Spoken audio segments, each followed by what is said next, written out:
మాజీ సీఎం జగన్ కూడా అదే మాట చెప్తారు. రెడ్ బుక్ పాలన నడుస్తుంది, రెడ్ బుక్ కి సలాం చేస్తారు అధికారులు అని చెప్తున్నారు పోలీస్ వ్యవస్థ. కాదండి, ఒక న్యాయవాది. లాస్ట్ 5 yearsలో రెడ్ బుక్ కాదు, రెడ్ బ్లడ్ చక్కగా ఎక్కడ పడితే అక్కడ కనపడింది. బ్లడెడ్ రాజకీయాలు, బ్లడ్ ఎర్రగా ఉంటుందండి. వివేకానంద రెడ్డి గారి విషయం అడగమనండి. దీనికంటే ముందు సునీత గారు ఇప్పుడు కూడా తిరుగుతున్నారు.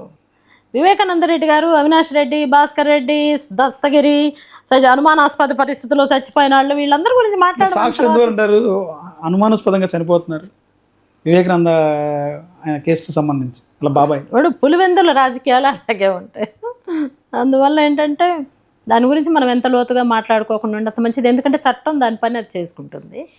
ఏదో ఒక రోజు నేను ఒకటే చెప్తున్నాను సార్, ఏ న్యాయ వ్యవస్థలోనైనా సరే తప్పు చేసిన వాళ్ళు ఏదో ఒక రోజు తలదించాల్సిందే, శిక్ష అనుభవించాల్సిందే, దానికి మూల్యం చెల్లించాల్సిందే. చట్టంలో ఉన్న లొసుగుల్ని అడ్వాంటేజ్గా తీసుకొని బ్రతికిన వాళ్ళు తాత్కాలికంగా కొన్నాళ్ళు హ్యాపీగానే ఉంటారు. కానీ లొసుగుళ్ళు మాత్రమే తీసుకున్నావు, దానిలో మెరిట్స్ని తీసుకోలేదని క్వశ్చన్ చేసే రోజు ఒక రోజు వస్తుంది. ఇప్పుడు ఎక్కడ దాకా ఎందుకండి, విడుదల రజని గారు వార్తల్లో వ్యక్తి అయ్యారు, రేపు రోజా అవుతుంది. నేను ఎప్పుడో చెప్పాను రోజా జైలుకి వెళ్తుందని. కదులుతున్నాయి, కోసాలన్నీ కదిలిపోతూ ఉన్నాయి. ఋషికొండ విషయంలో రోజా, రజని ఎందుకు ఫస్ట్ నుంచి రోజాకి మీ ఇద్దరి మధ్య కొంచెం గ్యాప్ ఏర్పడుతుంటుంది? ఆవిడ కాంగ్రెస్లో ఉన్నప్పుడు అదే, టీడీపీ ఉన్నప్పుడు అదే పరిస్థితి, మీరు అప్పుడు ప్రజారాజ్యంలో ఉన్నారు. అవునండి సార్, నేను ఫస్ట్ నుంచి కూడా ఇద్దరి మధ్య కూడా చాలా అవును ఫైట్ టు ఫైర్. దానికి నా దగ్గర కరెక్ట్ ఆన్సర్ ఉంది, నేను ఒక చెప్పదలుచుకున్నాను. నేను ఈరోజు తెలుగుదేశంలో ఉండి కూడా నాకు మంచి హైప్ వచ్చింది ప్రజారాజ్యం అని చెప్పుకుంటున్నాను. నేను చిరంజీవి అన్నయ్య ఏ నిర్ణయాలు తీసుకున్నా కూడా మేము ఎక్కడ బయటపడలేదు, అది ఆయన సొంత విషయంగా భావించాము. చిన్న చిన్న విమర్శలు చేసినా కూడా వ్యక్తిగత దాడులకి ఎప్పుడు దిగల మేము. కానీ రోజాని ఆమె ఒక రోజా ఏంటండి, ఈరోజు వైసీపీలోకి వెళ్ళిన 1/4 మంది తెలుగుదేశం నుంచి రాజకీయ అక్షరాలు నేర్చుకున్న వాళ్ళే కదా. ఇక్కడ అక్షరాలు నేర్చుకొని నువ్వు రాజకీయంగా తయారయ్యి అవతలకు పోయి మీరు వాడిన భాష ఏంటి, అసలు మీ సంస్కృతి ఏంటి, మీరు జీవించిన జీవితాలేంటి, మీ లగ్జరీస్ ఏంటి, మీ భాష వలన మొత్తం రాష్ట్రం అంతా బూతులు మయమైపోయి ఎలా చేశారండి. ఇక్కడ అసలు ఆడమగ తేడాగా కూడా చూసుకోని అవసరం లేదు. కొడాలి నాన్న ఎంత మాట్లాడాడో అంతకంటే ఘోరంగా మాట్లాడిన వాళ్ళలో రోజా ఉంది. సో నువ్వేం నేర్చుకున్నావు? తెలుగుదేశం పార్టీలో ఒకళ్ళు కూడా బూతులు మాట్లాడండి బాబు గారు ఒప్పుకోరు. అసలు మాలాంటి వాళ్ళు ఎంత అన్కంఫర్టబుల్గా ఫీల్ అయ్యారంటే అది అనేది టీడీపీ పార్టీ నుంచి చెప్పి పదే రోజా గారు చెప్తారు. చిచ్చి ఎవరండి, వైసీపీ అంటున్నారు. ఎవరండి బూత్ కల్చర్ అనేది టీడీపీ నుంచే వచ్చింది, మా పార్టీ కాదని రోజా చెప్తారు. బూత్ కల్చరు పలానా వాళ్ళని చూపించమనండి, వాళ్ళు మాట్లాడింది చూపించమనండి ఎక్కడైనా. ఒకవేళ బూత్ కల్చర్ తెలుగుదేశంలో మొదలై ఉంటే అది రోజాతోనే మొదలై ఉండొచ్చు. తెలుగుదేశంలో కూడా అక్కడ బాగా తనతో పోటీకి బూతులు మాట్లాడే వాళ్ళు ఎవరు లేక వైసీపీలోకి వెళ్ళిందని నేను అంటాను. తప్పండి. నీకు ఒక అవకాశం వచ్చింది, నువ్వు సద్వినియోగం చేసుకో. నువ్వు మంత్రివి అయ్యావు, 2 మంత్రి అనుకుంటా, పర్యాటక శాఖ, ఇది కూడా గేమ్స్ ఆడదాం ఆంధ్ర స్పోర్ట్స్ మినిస్టర్ కూడా వచ్చింది. ఎంత గొప్ప విషయాలండి అవి. ఒక ఏమీ తెలియని అమ్మాయికి, డ్యాన్సులు వేసుకొని వచ్చిన అమ్మాయికి 2 ప్రధానమైనటువంటి పోస్టులు 2 ఇస్తే, శాఖలు ఇస్తే నువ్వేం చేసుకున్నావు వాటిని? ఎంత వ్యంగ్యంగా, ఎంత అసభ్యంగా, ఎంత అశ్లీలంగా ప్రొజెక్ట్ చేసావు నువ్వు ఉన్న 4 రోజులు. నిన్ను తిట్టని వాళ్ళు ఎవరైనా ఉన్నారా రాష్ట్రంలో? మేడం, 5 సంవత్సరాల్లో అమరావతి రాజధాని ఏమైనా ఫుల్ఫిల్ అవుతుందంటారా? డెఫినెట్గా అవుతుందండి. మళ్ళీ అందరూ మన వైపు చూసే విధంగా అమరావతిని తయారు చేస్తారు. అమరావతి ఉద్యమంలో నేను నిర్మాతగా ఉన్నాననే విషయాన్ని మీ ఛానల్ ద్వారా మరొకసారి గుర్తు చేస్తూ ఉన్నాను. నాకు అవకాశం చంద్రబాబు నాయుడు గారు మంచి అవకాశం ఇవ్వడం కోసం డిలే అవుతుందని నేను అనుకుంటున్నాను. ఒకవేళ నాకు అవకాశం రానప్పుడు ఏం చేయాలో ఆలోచిద్దాం. అప్పుడు మళ్ళీ మీరు నన్ను ఇంటర్వ్యూ చేయాలి. ఓకే, అమరావతికి దారి ఏంటంటారు? అమరావతికి దారి ఉందా? అమరావతికి ఇప్పుడు చాలా దారులు వచ్చేసినాయి.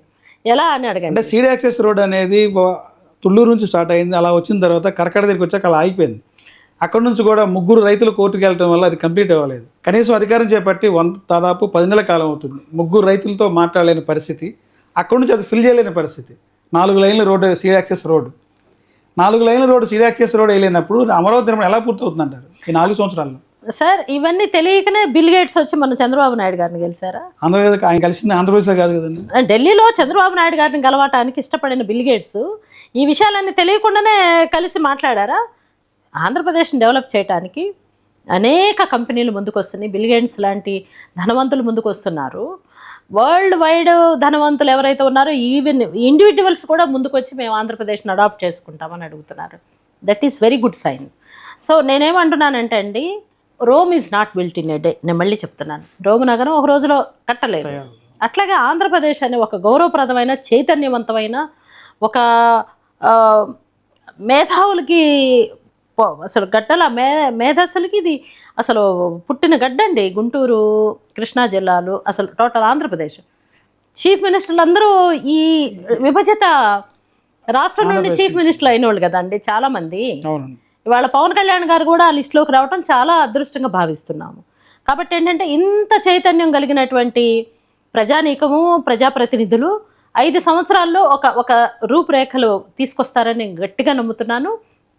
రాగాబోగా ఇటు శ్రీశైలం నుంచి కానీ, అనంతపురం నుంచి కానీ, ఆంధ్రప్రదేశ్లో కృష్ణా జిల్లాని, గుంటూరు జిల్లాని, నడిబొడ్డులో అమరావతిని కేంద్రం చేయటంలో ఒక పెద్ద హిస్టరీనే ఉందండి. ఫర్ ఎగ్జాంపుల్ ఈయన రాజశేఖర రెడ్డి గారు, మాజీ ముఖ్యమంత్రి వారిలో కాలచక్ర అని ఒక యజ్ఞం జరిపారు కదా.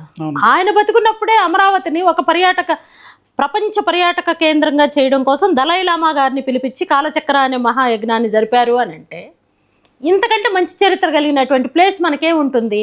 కాబట్టి ఏంటంటే దానికి దారేది అంటే అసలు అది మాత్రమే దారి అవుతుంది అందరికీ అనేది రేపు నిరూపించుకోవడానికి సిద్ధంగా ఉన్నాము. 29,000 రైతుల త్యాగాలు ఫలిస్తాయి అంటారా అమరావతి? డెఫినెట్గా అండి. ఎంతోమంది మహిళలు పోలీసుల దాడులు భయపడ్డారు, అనేక ఉద్యమాలు చేశారు.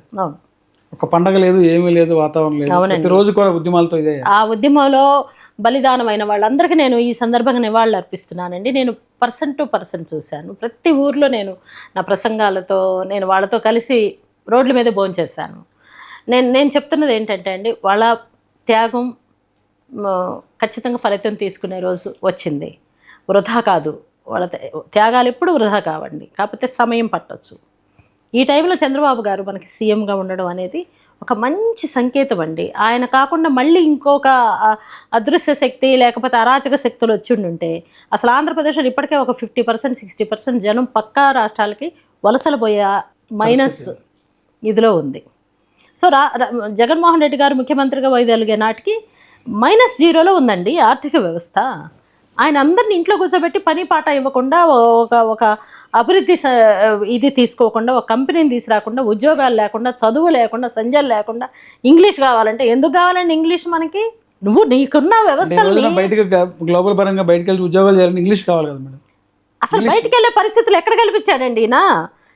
అసలు నువ్వు నీ సంపదను నువ్వు సవ్యంగా ఉపయోగించుకుంటే ఆంధ్రప్రదేశ్ కంటే మంచి రాష్ట్రం ఏముంటుందండి? ఇప్పుడు ఉమ్మడి రాష్ట్రంలో హైటెక్ సిటీ దగ్గర నుంచి చూసుకొని, ఎడ్యుకేషన్ పరంగా చూసుకున్నా, సాంకేతిక పరంగా చూసుకున్నా, ఇతర రాష్ట్రాల వాళ్ళు వచ్చి హైదరాబాద్లో సెటిల్ అవడానికి ప్రయత్నించిన ఆ ప్రయత్నం ఏదైతే ఉందో అది చంద్రబాబు నాయుడు గారు, రాజశేఖర రెడ్డి గారు, అంతక్రితం ఉన్నటువంటి సీఎంలు అందరూ ఉమ్మడి బాధ్యతగా తీసుకున్నారు. కాబట్టి పక్క రాష్ట్రాల వాళ్ళు కూడా వచ్చి హైదరాబాద్లో ఉద్యోగాలు చేయడానికి ఈ రోజుకి జరుగుతుంది.